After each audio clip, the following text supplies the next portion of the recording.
जय भीम, जिंदाबाद आणि सतरंगी सलाम।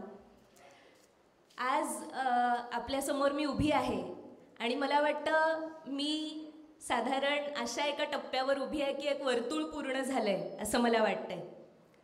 2014 साली मी मतदार झाले आणि हे 2024 साल आहे। म्हणजे माझी पूर्ण राजकीय वाढ, माझा राजकीय जन्म, त्याच्यानंतर जी काही राजकीय वाढ माझी झाली आहे ती ही गेल्या 10 वर्षांमध्ये झाली आहे। आणि ही तीच 10 वर्ष होती ज्या 10 वर्षांमध्ये मी उच्च शिक्षण घेतलंय। त्यामुळे मला वाटतं की हे मोठं औचित्य आहे की 2024च्या जानेवारीमध्ये मी उच्च शिक्षणासमोरच्या पेचांविषयी, उच्च शिक्षणावर जे हल्ले होत आहेत, जी संकटं आली आहेत त्याविषयी बोलायला तुमच्यासमोर उभी आहे। 2 गमतीचे मुद्दे आठवतात। बरोबर आजच्याच दिवशी 6 जानेवारी 2020 या दिवशी आपल्या विचारवेधच्या यूट्यूब चॅनलवर मी पहिल्यांदा माझा व्हिडिओ तुम्ही प्रकाशित केला आणि तो व्हिडिओ योगायोगाची गोष्ट याच विषयावरचा होता। ही गोष्ट खरं तर योगायोगाची नाही आहे। याचं कारण असं की ज्या प्रकारचे हल्ले सातत्याने उच्च शिक्षणावर होत आहेत, त्यामुळे तुम्ही वर्षातली कोणतीही रँडम तारीख निवडा, त्या दिवशी मी उच्च शिक्षणावरच्या हल्ल्यांविषयी बोललेली आहे। साधं तुम्हाला उदाहरण द्यायचं झालं तर 23 मार्च हा दिवस भगतसिंग, सुखदेव आणि राजगुरू यांचा शहादत दिवस आहे। त्या दिवशी त्यांना तिघांना फाशी देण्यात आली होती। ह्या दिवसाची आठवण माझ्या मनात अशी आहे की 23 मार्च 2016 या दिवशी मी फर्ग्युसन कॉलेजमध्ये BA करत होते आणि त्या दिवशी फर्ग्युसन कॉलेजमध्ये अभाविप JNU युनिटचे काही लोक आले होते आणि त्यांना आम्ही प्रश्न विचारले। 2016 हे वर्ष होतं जेव्हा कन्हैया कुमारची घटना JNU मध्ये झाली होती आणि त्यामुळे अभाविपचं राष्ट्रीय युनिट हे देशभरातल्या वेगवेगळ्या कॉलेजांमध्ये आणि विद्यापीठांमध्ये फिरत होतं आणि हे सांगत होतं की देशद्रोही लोकांना ओळखा आणि बाहेर काढा।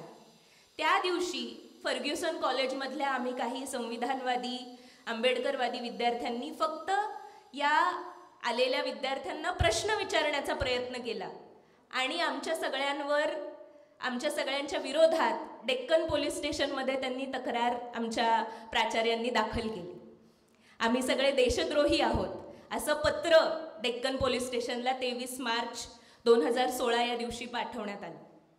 23 मार्च 2018 या दिवशी पुन्हा गंमत म्हणजे मी JNUत होते, मी MAचं शिक्षण घेत होते आणि फी वाढ, ऑटॉनॉमी म्हणजे फायनान्शियल ऑटॉनॉमी उच्च शिक्षणाच्या वेगवेगळ्या संस्थांना देण्यात यावी, म्हणजे दुसऱ्या साध्या भाषेत सांगायचं झालं तर खाजगीकरण विद्यापीठांचं आणि कॉलेजांचं व्हावं, अशी सगळी चर्चा सुरू असल्यामुळे DUSU, DU teachers association, JNU teachers association, इथल्या सगळ्या विद्यार्थी संघटना असे सगळे आम्ही संसदेवर मोर्चा नेत होतो आणि त्या मोर्चात असताना ह्याच दिवशी 23 मार्चच्या 2018 साली आम्ही सगळ्यांनी लाठीचार्ज आणि वॉटर कॅननचा हल्ला सहन केलेला आहे। आणि 23 मार्च 2019 ह्या दिवशी पहिलं आमरण उपोषण JNU मधल्या फी वाढीच्या विरोधात झालेलं होतं। ही तारीख म्हटलं तर योगायोग म्हणून मी तुम्हाला 3 उदाहरणं दिली, पण म्हटलं तर हे एक उदाहरण आहे की किती सातत्याने आणि किती वेगवेगळ्या बाबतीतले हल्ले शिक्षण संस्थांवर होणारे हे आपण गेल्या काही वर्षांमध्ये पाहिलेले आहेत। 2015 साली FTIIची घटना घडली, जेव्हा FTIIच्या संचालकपदी गजेंद्र चौहान नावाच्या अतिशय त्या पदाला मुळीच लायक नसणाऱ्या व्यक्तीला आणून बसवलं गेलं आणि त्या विरोधात जे आंदोलन सुरू झालं ते एका अर्थाने देशभरातल्या विद्यार्थी आंदोलनांचं काय म्हणूया, त्या आंदोलनांना चालना देणारं पहिलं मोठं आंदोलन होतं। हे आंदोलन शिक्षण संस्थांमध्ये सरकारचा जो वाढता राजकीय हस्तक्षेप होता त्याच्या विरोधातलं आंदोलन होतं आणि FTIIची घटना हे सगळे म्हणजे माझ्या आजच्या बोलण्याचं त्यांनी शीर्षक दिलेलं आहे, उच्च शिक्षणाला फॅसिस्टांचा विळखा. तर मला कुठेतरी योगेंद्र यादव सकाळी म्हणाले तसं फॅसिस्ट हा शब्द वापरायला आवडत नाही, कारण ते म्हणतात तसं हमारी बिमारी को दूसरों की बिमारी का नाम क्यों दे एकीकडे. पण हा जो पेच आहे तो मोठा आहे आणि त्याचे वेगवेगळे चेहरे जे आहेत ह्या प्रत्येक आंदोलनातून आपल्याला दिसतात, प्रत्येक वेळेला जे संकट आलं त्यातून दिसतात. तर FTIIचं जे आंदोलन होतं त्यामध्ये आपल्याला दिसलं की व्यवस्थात्मक घुसखोरी शिक्षण संस्थांमध्ये कशा प्रकारे होते आहे. त्यानंतर 2016च्या जानेवारीमध्ये हैदराबाद सेंट्रल युनिव्हर्सिटीमध्ये रोहित वेमुलाची आत्महत्या, ती संस्थात्मक हत्या होती, ती झाली. आणि त्या घटनेतून कुठेतरी आत्ताच्या राजकीय नेतृत्वाचा ब्राह्मणवादी जातीवादी चेहरा उघडा पडला. त्या घटनेला उत्तर या सरकारला देता येत नव्हतं. तुम्ही आठवून बघा, 2016 साली संसदेमध्ये निळी साडी नेसून स्मृती इराणींनी एक पूर्ण राजकीय नाट्य उभं केलं होतं. पण त्यात त्या किती फसल्या हे सुद्धा आपल्याला सगळ्यांना माहिती आहे. कुठेतरी निरुत्तर झालं होतं सरकार, कारण ह्या प्रश्नावर खरोखरच त्यांच्याकडे उत्तर नव्हतं. आणि त्यामुळे त्याच 2016 या साली JNUची घटना मोठी होते, एकदम प्रमाणाबाहेर मोठी होते. आणि जणू काही देशद्रोही विद्यार्थी आणि काय म्हणायचं सगळं अगदी साळसूद असलेलं सरकार यांच्यामधला काहीतरी हा टसल आहे, अशा प्रकारचं चित्र निर्माण केलं जातं.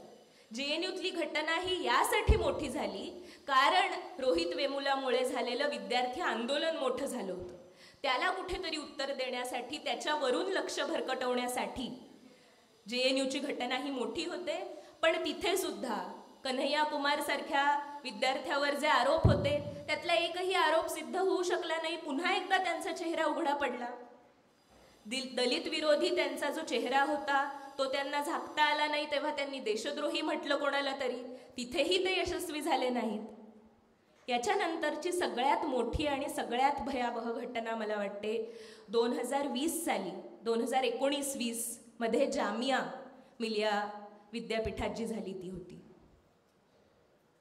मला वाटतं आपल्यापैकी कोणीच, अगदी स्वातंत्र्य लढ्याच्या काळातले सुद्धा आपण किस्से वाचलेले होते, त्यातही अशी घटना वाचली नसेल की विद्यार्थी लायब्ररीमध्ये शांतपणे अभ्यास करत बसलेले आहेत आणि त्या बंद लायब्ररीमध्ये पोलीस आतमध्ये घुसतात, दिल्ली पोलीस, काठ्यांसकट, अश्रुधुरासकट, आणि अक्षरशः विद्यार्थी त्यांच्या लिहिण्याच्या डेस्क खाली लपतायत पोलिसांपासून.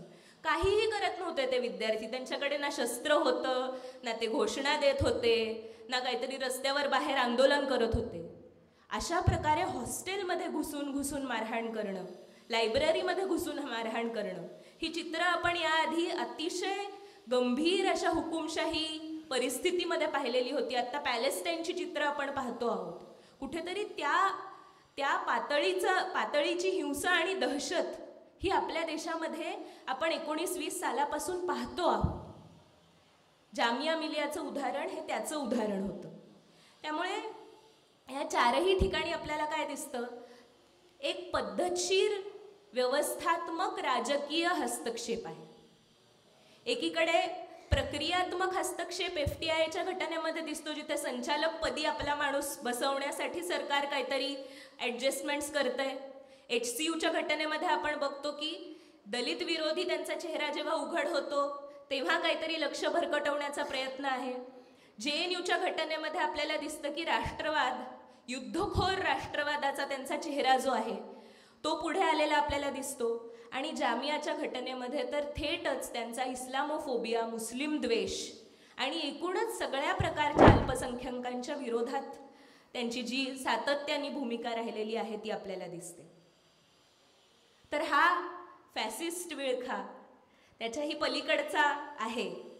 फॅसिस्ट या शब्दाच्या पलीकडचा या अर्थाने आहे कारण की मला वाटतं या आजाराला हिंदुत्ववादी, ब्राह्मणवादी, जातीवादी, युद्धखोर राष्ट्रवाद हेच नाव आहे.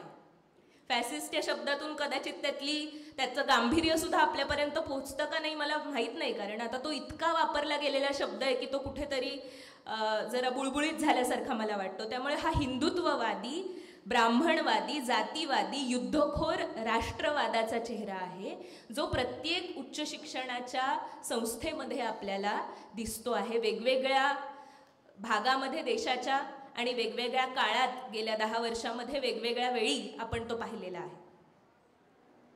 हे मुळात लोक घुसले कसे, ही पकड मुळात बसली कशी?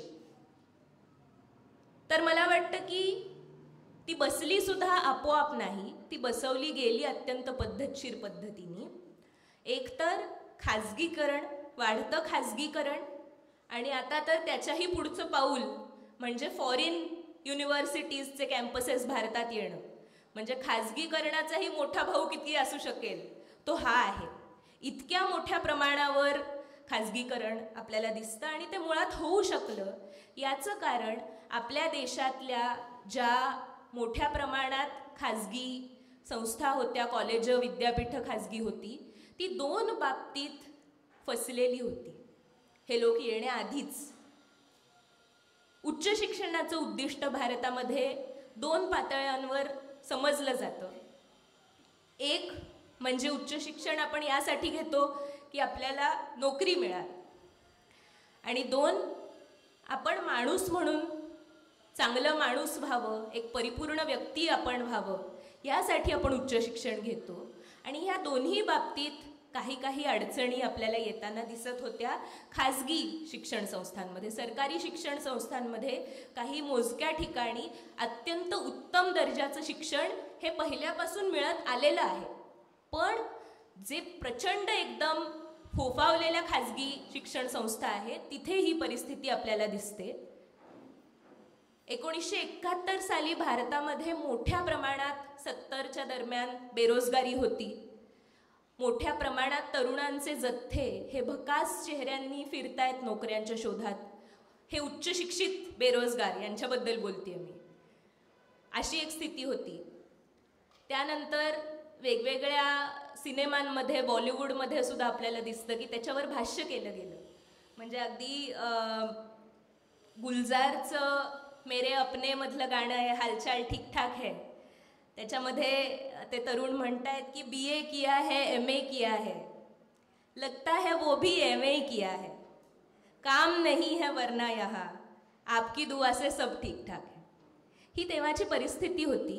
अशा प्रकारचं भाष्य करण्याची मुभा होती आणि त्याच्यावर काहीतरी केलं गेलं. बेरोजगारीचे आकडे हे हळूहळू कमी होत गेले. मात्र आत्ता गेल्या 4-5 वर्षांमध्ये आपण बघतोय की भारताने आजवर कधीही बघितली नव्हती इतकी भयावह बेरोजगारी आपल्याला दिसते आहे. मग उच्च शिक्षण आपण कशासाठी घेतोय असा स्वाभाविक प्रश्न तरुणांच्या मनामध्ये येणं, हे म्हणजे याच्यामध्ये काहीच आपल्याला आश्चर्य वाटायची गरज नाही. एम्प्लॉयबिलिटी ही कशासाठी हा प्रश्न आहे, आणि तो पुन्हा एकदा अत्यंत गुंतागुंतीचा प्रश्न आहे. त्याला सोपं उत्तर नाही. आपल्याकडे अचानक जेव्हा असा प्रश्न विचारला जातो तेव्हा स्किल इंडिया, व्होकेशनल एज्युकेशन असं सगळी उत्तरं पटापट दिली जातात, आणि तीही भयानक उत्तरं आहेत, कारण त्याच्यातनं आपल्याला पुढे जाऊन काय मिळणार आहे माहिती नाही. मुळात तरुणांना रोजगार देणं ही सरकारची जबाबदारी असते हे तरुणांनीच ओळखलेलं नाही. त्यामुळे मला नोकरी न मिळणं हे माझ्यातलं काहीतरी तोटा, माझ्यातलं काहीतरी कमीपणा आहे, माझं काहीतरी चुकतं आहे, असा कुठेतरी तो विचार आहे सगळा. आणि त्यामुळे हे संकट हे आणखी मोठं होत जातं. उच्च शिक्षणाच्या संस्थांवर आणखी ओझं या प्रकारचं टाकलं जातं की तुम्ही आणखी ही स्किल्स द्या, ती स्किल्स द्या, कोडिंग शिकवा, सॉफ्ट स्किल्स शिकवा, मॅनेजमेंट शिकवा, हे शिकवा, ते शिकवा. पण यातनं होतंय काय शेवटी? आणि हे सगळं करून पुढे जाऊन काय होणार आहे? UPSC आणि MPSC देण्यासाठी ज्या प्रकारे विद्यार्थी अक्षरशः गावाकडच्या जमिनी विकून पुन्हा शहरात अक्षरशः दरवर्षी ताफे येत आहेत विद्यार्थ्यांचे, त्याला काही उत्तर आहे का आपल्याकडे? हा खरोखरच मोठा प्रश्न आहे. आणि ही जबाबदारी केवळ उच्च शिक्षण देणाऱ्या संस्थांची आहे की सरकारची आहे? हा सुद्धा त्याच्याहून मोठा प्रश्न आहे. कारण हे विद्यार्थी येतात. आत्ता अगदी मला वाटतं गेल्या महिन्यात अलकाताई व्हिडिओ BBCनी रिपोर्ट केलेला मी पाहिला. त्यामध्ये पुणे शहरामध्ये काहीशे विद्यार्थी हे एक वेळ जेवून या स्पर्धा परीक्षांची तयारी करतायत. ते आलेत काय स्वप्न घेऊन आणि त्यांना सरकार आणि समाज काय देतो आहे यात काही त्याच्यामध्ये पॅरिटीच नाही आहे. प्रचंड मोठी दरी आहे या दोन गोष्टींमध्ये. त्यामुळे कुठेतरी असं वाटतं की या दोन ज्या समस्या आहेत त्या दोन्ही तितक्याच महत्त्वाच्या आहेत आणि ती जबाबदारी केवळ शिक्षकांची, विद्यापीठांची, कॉलेजांची नाही, तर ती सरकारची आहे, ब्युरोक्रॅट्सची आहे. आणि नोकरी विद्यार्थ्यांना मिळणं, रोजगार मिळणं हा आपला मूलभूत हक्क आहे. जर जगण्याचा हक्क आम्हाला दिलेला आहे तर रोजगाराचा सुद्धा आम्हाला हक्क हा अंतर्भूत आहे त्यामध्ये. UPAच्या काळामध्ये रोजगार गॅरंटी कायदा आला त्यावेळेला जॉन द्रेस सारखी माणसं ही तज्ज्ञ म्हणून सरकार त्यांचं ऐकत होतं, त्यामुळे असे कायदे येऊ शकत होते. आता कोण तज्ज्ञ आहेत आणि कशा प्रकारचे कायदे येत आहेत हे मी काही वेगळं सांगायला नको. दुसरा भाग मला वाटतं जास्त महत्त्वाचा आहे की उच्च शिक्षण आपण केवळ नोकरी मिळवण्याकरता घेत नसतो. उच्च शिक्षण हा केवळ इन्स्ट्रुमेंटल भाग नाही. आपण माणूस म्हणून, एक व्यक्ती म्हणून, एक परिपूर्ण व्यक्तिमत्व म्हणून घडण्यासाठी उच्च शिक्षणाच्या संस्थांमध्ये येत असतो. आणि हे शिक्षण जे आपल्याला उच्च शिक्षण मिळतं त्याचे 3 भाग मला वाटतं गरजेचे आहेत. 3 गोष्टी त्यांनी दिल्या पाहिजेत आपल्याला. एक म्हणजे जगण्यातलं सौंदर्यशास्त्र, 2 मानवी मूल्य आणि 3 चिकित्सक विचार. ह्या 3 गोष्टी जर शिक्षण देत नसेल आपल्याला तर त्या शिक्षणाचा काहीही अर्थ नाही, ते पोकळ आहे. माझ्या शाळेतल्या माझ्या 3 आवडत्या शिक्षिका समोर बसलेल्या आहेत माझ्या. त्यापैकी दोघींनी मला वाटतं जगण्यातलं सौंदर्यशास्त्र शिकवलं. जेव्हा तुम्ही भाषा शिकता, कविता शिकता, साहित्य शिकता तेव्हा जगण्यातलं सौंदर्यशास्त्र तुम्ही शिकत असता. आणि त्यातून माणूस म्हणून आपण कसं असलं पाहिजे ही मूल्य शिकत असतो. आपल्या आजूबाजूला जे सुंदर आहे ते अप्रिशिएट करणं, त्याचं रसग्रहण करणं हे सुद्धा आपल्या माणूस असण्याचा अतिशय महत्त्वाचा भाग आहे. त्याच्याशिवाय शिक्षण होऊ शकत नाही. त्यामुळे 2 माझ्या लाराताई आणि रश्मिताई या भाषा शिक्षिका यांनी ते सौंदर्यदृष्टी आम्हाला दिली. आणि मनीषाताई मला वाटतं चिकित्सक विचार, मानवी मूल्य हा भाग शिक्षणातला इतका महत्त्वाचा आहे. याच्याशिवाय तुम्ही सकाळी योगेंद्र यादव म्हणाले की लोकशाहीतले लोक कसे घडायचे, तर ते लोक घडवायचे असतील तर चिकित्सक विचार करणारे तरुण घडवावे लागतील. आपण प्रजा नाही आहोत. आपण फक्त जी हुजूर म्हणून मान खाली घालून वर बसलेला जो राजा आहे त्याचं हाजी हाजी करत ऐकणार नसू. आपण जर प्रजेच्या पलीकडे जाऊन नागरिक होणार असू तर आपल्याला हे लोकशाहीतले लोक, ह्या लोकशाहीतले तरुण हे चिकित्सक विचार करणारे आणि मानवी मूल्यांवर श्रद्धा असणारे असे घडवावे लागतील. ते नसतील तर मग काही अर्थ नाही. 3 प्रकारची ॲपथी, औदासीन्य म्हणा किंवा अनास्था म्हणा, उच्च शिक्षणाच्या बाबतीत मला दिसते 3 पातळ्यांवर. आणि त्यामुळे कुठेतरी हा फॅसिस्टांचा विळखा उच्च शिक्षणाला बसलाय असं मला वाटतं. पहिली ॲपथी आहे जे तांत्रिक शिक्षण किंवा वोकेशनल शिक्षण किंवा कौशल्याचं शिक्षण, स्किल एज्युकेशन जे म्हणतात, त्या प्रकारचं जे शिक्षण दिलं जातं. यात मी सगळे लोक एकत्र करते बरं का. वोकेशनल एज्युकेशन घेणारे, टेक्नोक्रॅट्स, इंजिनियर्स, डॉक्टर्स, सगळे हे ते लोक आहेत ज्यांना शिक्षणाचं ना सौंदर्यशास्त्र शिकवलं जातं आयुष्याचं जगण्याचं, ना मानवी मूल्य शिकवली जातात, ना त्यांना चिकित्सक विचार करायला शिकवलं जातं. त्यामुळे हे लोक अशी झापडं लावून पुढे जातात की त्यांना त्यांच्या आजूबाजूला दुःखात असलेली एकही व्यक्ती दिसत नाही. माझं आयुष्य सेट आहे, मला पैसा कमवता येतो आहे, मग बाकीच्यांचं काय झालं ते होऊ दे, मला नाही त्यात पडायचं असा विचार करून पुढे जाणारे हे लोक आहेत. नाही त्यांना शिकवलं गेलं कधीच. त्यांना स्वतःला गरजेचं वाटलं नाही, त्यांच्या शिक्षकांनाही कधी गरजेचं वाटलं नाही की या प्रास्ताविकेतली जी मूलभूत मूल्य आहेत ती तुम्हाला कळली नाहीत तर तुम्ही माणूस होणार नाही. हे सांगणं या विद्यार्थ्यांना त्यांच्या शिक्षकांनाही गरजेचं वाटलं नाही, त्यांना स्वतःला तर नाहीच वाटलं. त्यामुळे त्यांच्या आजूबाजूला त्यांच्याच वयाचे बेरोजगार तरुण त्यांना दिसत नाहीत, त्यांच्याच वयाचे ते तरुण त्यांना दिसत नाहीत, जे पोस्ट केवळ निघाली नाही, वर्षानुवर्ष पोस्ट कधी निघते म्हणून वाट पाहत आत्महत्या करणारे जे तरुण आहेत ते त्यांना दिसत नाहीत, ज्यांना नोकऱ्याच नाहीत वर्षानुवर्ष, त्यामुळे ते तीव्र डिप्रेशनमध्ये आहेत असे तरुण त्यांच्याच वयाचे त्यांना दिसत नाहीत. ही पहिल्या पातळीवरची मला वाटतं अतिशय मोठ्या प्रमाणातली अनास्था या उच्च शिक्षणामध्ये आपल्याला दिसते.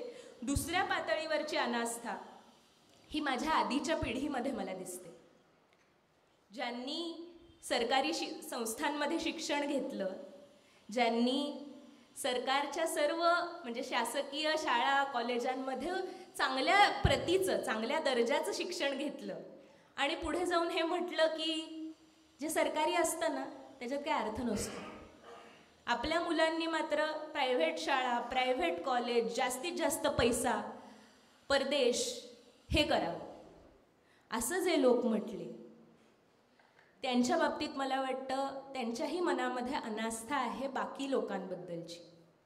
बाकीची जी मुलं आहेत तुमच्या मुलांच्या सोबतची, ज्यांना नाही शिक्षण मिळत, ज्या वेळेला प्रायव्हेटायझेशन होतं तेव्हा जे हजारो विद्यार्थी शिक्षणाच्या बाहेर फेकले जातात त्यांच्याबद्दलची अनास्था आहे. कारण सरकारी शिक्षणाला वाईट म्हणता म्हणता सरकारी शिक्षण हाच पर्याय ज्यांच्यासाठी आहे त्यांच्या बाबतीतली ती अनास्था ही प्रखरपणे आपल्याला पाहायला मिळते कुठेतरी. हेच लोक मीडियामध्ये पॉप्युलर कल्चरमध्ये आपल्या घरातल्या चर्चांमध्ये नातेवाईकांशी बोलताना सरकारी व्यवस्था ही किती बिघडलेली आहे, त्यात काहीच राहिलेलं नाही अशा प्रकारे बोलत राहतात आणि त्यातून कुठेतरी खूप मोठे प्रश्न निर्माण होतात. ह्यांचेच विचार पुढे पॉलिसी करणारे जे लोक आहेत, तयार करणारे लोक आहेत ते उचलून धरतात. ह्या पातळीवरची जी अनास्था आहे तिला एक किनार मेरिटोक्रसीची आहे आणि तीही एक अतिशय भयावह गोष्ट भारतीय समाजातली आहे. मेरिटोक्रसी ही अतिशय फ्रॉड गोष्ट आहे, कारण मेरिट ज्याला म्हटलं जातं ते बहुतेक वेळेला भारतीय समाजामध्ये तुम्हाला तुमच्या जातींनी आणि वर्गांनी दिलेले विशेष अधिकार असतात. त्याला ओलांडून पुढे जायचं असेल तर खऱ्या अर्थाने तुम्ही ॲक्सेस, इन्क्लुझिव्हिटी आणि बहुतांश विद्यार्थ्यांसाठीचं शिक्षण हे तुमच्या हाती येऊ शकतं. त्यामुळे ही दुसऱ्या पातळीवरची अनास्था मला वाटते. आणि तिसरी मला वाटते की जे बहुजन आणि मेजॉरिटीमधले बहुसंख्य आणि बहुजन विद्यार्थी आहेत त्यांच्या मनामध्ये आहे अनास्था. त्यांना व्यवस्थेचं मोठं चित्र पाहता येत नाहीये. मला शिक्षण मिळालं, मी पुढे गेलो, मी यशस्वी झालो, पूर्णविराम, एवढंच पाहता येतंय. माझ्या आजूबाजूचे विद्यार्थिनी यांच्याबद्दलची सेन्सिटिव्हिटी इथे दिसत नाही आपल्याला. एक यशाचा एकरेषीय फॉर्म्युला, ग्रामीण भागात जन्मलो, शहरात येऊन शिकलो, हुशार होतो, यश मिळवलं, पूर्णविराम, हे करून चालणार नाही. ही खूप मोठी अनास्था आहे. जर आपण एका व्यवस्थेचे शिकार असू तर त्या व्यवस्थेतले दोष हे आपण समजून घ्यायला शिकलं पाहिजे, व्यवस्थेला प्रश्न विचारणं शिकलं पाहिजे आणि आपल्या सोबतच्या विद्यार्थ्यांचे हात धरून एकत्रितपणे उभं राहून व्यवस्थेला प्रश्न विचारणं आपण शिकलं पाहिजे. त्यामुळे मला वाटतं की ह्या 3 पातळ्यांवरच्या अनास्थेला भिडूनच आपल्याला कुठेतरी या फॅसिस्टांचा विळखा सोडवता येईल. अगदी शेवटी एक गाणं मगाशी गुलजारचं मला आठवलं, दुसरं गाणं मी झारखंडमध्ये असताना ऐकलेलं आठवतंय.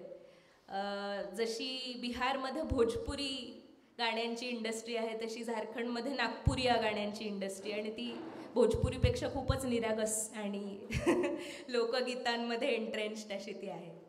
त्यातलं एक गाणं असं आहे की आईए पढ़ लो ना बीए पढ़ लो, मैं तो पढ़ ले लो रे गोरिया 2.5 अक्षर प्रेम के. इतकं गोड गाणं आहे की छोट्या गावातला मुलगा आहे तो, आणि तो उच्च आइए पढ़ लो ना बीए पढ़ लो, मैं तो पढ़ ले लो रे गोरिया 2.5 अक्षर प्रेम के, मैं तो पढ़ ले लो रे गोरिया 2.5 अक्षर प्रेम के.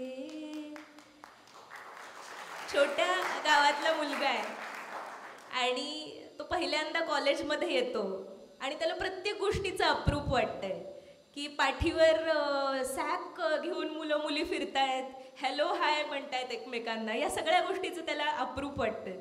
तर तो म्हणतोय की मी IAS म्हणजे इंटर लेव्हलची परीक्षा शिकलो, BA शिकलो, याच्यापेक्षा मी प्रेमाची भाषा शिकलो शिकता शिकता. तर उच्च शिक्षणाने कुठेतरी ही प्रेमाची भाषा शिकवली पाहिजे असं मला वाटतं. योगेंद्र यादव म्हणाले की समता, स्वातंत्र्य आणि बंधुता, यातली बंधुता ही कुठेतरी जगभरातच विसरली गेलेली आहे. हे मूल्य विसरलं गेलेलं मूल्य होतं. आम्ही बंधुतेला आमच्या पुस्तकामध्ये सहभाव हा शब्द पर्याय म्हणून वापरला आहे, कारण बंधू भगिनी जेंडरच्या आता आपल्या जाणीवा अधिक विकसित आहेत, त्यामुळे आपण आपल्या मातीतलं नाव सहभाव या मूल्याला देऊया. आणि सहभाव हे मूल्य कुठेतरी उच्च शिक्षणाने शिकवावं. मला खरं तर काही उदाहरणं द्यायला आता आवडली असती, वेळ दुर्दैवाने संपलेली आहे, पण मला हे सांगायला नक्की आवडेल की देशभरात वेगवेगळ्या कॉलेजांमध्ये, विद्यापीठांमध्ये खूप वेगवेगळ्या प्रकारचे प्रयोग तरुण करतायत. आंदोलनांमध्ये तरुण आहेत, कम्युनिटी लायब्ररीज तरुण चालवत आहेत, कम्युनिटी वाचनालयं. ही इतकी क्रांतिकारक गोष्ट आहे, त्यातून मोठ्या प्रमाणातले बदल घडू शकतात. असे अनेक प्रयोग आपल्याला दिसत आहेत. आणि मला वाटतं आत्ताचा काळ, मी म्हणाले की मी 2014 साली मतदार झाले होते, 2024 साली मी आणि आपण सगळ्यांनी एका नव्या स्वातंत्र्य लढ्यातले स्वातंत्र्य सैनिक व्हायचं आहे. हा नवा स्वातंत्र्य लढा आहे, हा दुसरा स्वातंत्र्य लढा आहे आणि त्याच्यामध्ये आपण सगळ्यांनी उतरायचं आहे. निवडणुकीचा निकाल काय लागेल ते मला माहीत नाही. आपण पूर्ण प्रयत्न करणार आहोत की लोकशाही टिकली पाहिजे, संविधान टिकलं पाहिजे. पण मला वाटतं निवडणुकीच्या निकालाच्या पलीकडे सुद्धा मला वाटतं आणखी लॉंग लास्टिंग, आणखी दीर्घकालीन असे काय प्रयोग करता येतील जेणेकरून हे प्रेम, सौंदर्यशास्त्र, चिकित्सक विचार, मानवी मूल्य शिक्षणाचा भाग होतील. हा विचार आपण सगळ्यांनी करायला हवा. आणि त्यासाठी काय काय प्रयोग आपल्याला करता येतील, कोणते कोणते संघर्ष करता येतील, त्याचा विचार आपण करूया. धन्यवाद. मी 2 प्रश्न आहेत ते एकत्रच करतोय. शिक्षणामधून मुस्लिमांचा इतिहास वगळला जातोय, अभ्यासक्रम बदलवला जात आहे, यावर विद्यार्थ्यांनी काय पावलं उचलायला हवीत? दुसरा प्रश्न आहे की टीच सारख्या इन्स्टिट्यूटला UGC कडून ग्रँट कमी करून ऑटोनॉमीकडे ढकलले जात आहे आणि टीचच्या प्रिन्सिपल पदाचा जो इन्चार्ज आहे तो IITM सारख्या प्रिन्सिपलला दिला जातोय. तर ह्याच्यासाठी एक सामान्य नागरिक म्हणून किंवा विद्यार्थ्यांनी काय पावलं उचलायला हवीत यावर तुम्ही प्रकाश टाकावा. पहिला प्रश्न खूप महत्त्वाचा आहे करिक्युलमच्या संदर्भातला, म्हणजे अभ्यासक्रम किंवा पाठ्यपुस्तकांच्या संदर्भातला. याच्याही पुढे जाऊन मी तुम्हाला सांगते की BHU मध्ये नुकताच असा एक कोर्स लॉन्च झाला आहे की आदर्श बहू कैसे बने. हे खरं आहे, म्हणजे मी हा विनोद करत नाहीये, ही बातमी आहे. अशा परिस्थितीत आहोत आपण आता. आणि मुस्लिम द्वेष जो आहे तो गेली अनेक वर्ष अतिशय पद्धतशीरपणे आलेला आहे इतिहासामध्ये. आणि मला वाटतं त्याला उत्तर देण्यासाठी कुठेतरी एक काय म्हणता येईल, समांतर आपल्याला काहीतरी पद्धत आता उभी करायला लागणार आहे, कारण हा फॅसिस्टांचा विळखा आणखी आणखी घट्ट होत जाणार आहे. त्यामुळे कोणत्या प्रकारची पुस्तकं आपण वाचू शकतो? अलकाताईंनी सांगितलं तसं YouTube सारख्या ठिकाणी सुद्धा आता काही अतिशय चांगले लोक चांगला कंटेंट घेऊन येत आहेत. म्हणजे शिक्षणापासून ते म्हणजे मीडियाच्या सगळ्या गोष्टींपर्यंत, बातम्यांपर्यंत गोष्टी उपलब्ध आहेत. तर ह्या सगळ्या गोष्टी कशा प्रकारे पोचवता येतील? मला वाटतं छोटे छोटे अभ्यास गट, छोट्या छोट्या कम्युनिटी लायब्ररीची जागा, ह्या गोष्टी आता येत्या काळातल्या पॅरलल युनिव्हर्सिटीज ठरणार आहेत. वाईट वाटतंय मला हे म्हणायला, कारण की मी अशा विचारांचे आहे की सरकारी जबाबदारी आहे शिक्षण ही, पण येत्या काळामध्ये खाजगीकरण आणि अशा प्रकारचा सरकारी हस्तक्षेप किंवा नियंत्रण याच्यामुळे कुठेतरी काही पर्याय सुद्धा आपल्याला पाहावे लागणार आहेत. आणि त्यासाठी या सगळ्या गोष्टी तरुणांना सुरू करता येण्यासारख्या आहेत, आपापल्या मोहल्ल्यामध्ये, आपापल्या वस्तीमध्ये, आपापल्या सोसायटीमध्ये. मगाशी नीलमताईंनी सांगितलं तसे छोटे छोटे वर्कशॉप, छोटे छोटे अभ्यास गट, हे कुठेतरी आता समांतर एक शिक्षण आपल्याला सुरू करायला लागणार आहे. आणि दुसरा प्रश्नसुद्धा महत्त्वाचा आहे. मला वाटतं पुन्हा एकदा आता जे आहे की वेगवेगळ्या संस्थांमधले हस्तक्षेप आहेत त्याला उत्तर आपल्याला रस्त्यावरूनच द्यावं लागणार आहे. दुर्दैवानी वेळ अशी उरलेली नाही आत्ता की तुम्ही न्यायालयांमध्ये जाऊन वाट बघत बसा, तोपर्यंत 4-5 बॅचेस पुढे निघून जातात आणि एक मोठी पिढी ही शिक्षणापासून वंचित राहते. त्यामुळे आता आंदोलनं हाच पर्याय आहे दुर्दैवाने या बाबतीत. उच्च शिक्षणाच्या बाबतीत विद्यार्थ्यांनी रस्त्यावर येऊन फी हाईक होऊ नये, आपल्याला कमी दरामध्ये शिक्षण उपलब्ध व्हावं, तिथे राजकीय हस्तक्षेप असता कामा नयेत, या सगळ्या गोष्टींसाठी विद्यार्थ्यांनी आता रस्त्यावर येण्याशिवाय दुसरा पर्याय नाही. आणि मला नाही वाटत हे काही फार दुःखाची गोष्ट आहे. आज अवघड वाटतंय आपल्याला हे, पण उद्या तुमच्या मुलांना तुम्ही हे सांगू शकाल की त्या स्वातंत्र्य युद्धात आम्ही लढलो होतो, आम्ही जाऊन आलो तुरुंगात, असं आपणही सांगू. योगेंद्र यादव म्हणाले ज्यांनी रक्त सांडलं नाही ते आज काय काय करतायत. आता रक्त सांडायची आणि तुरुंगात जायची तयारी आपल्यापैकी प्रत्येकाने ठेवायला हवी, दुसरा पर्याय नाहीये.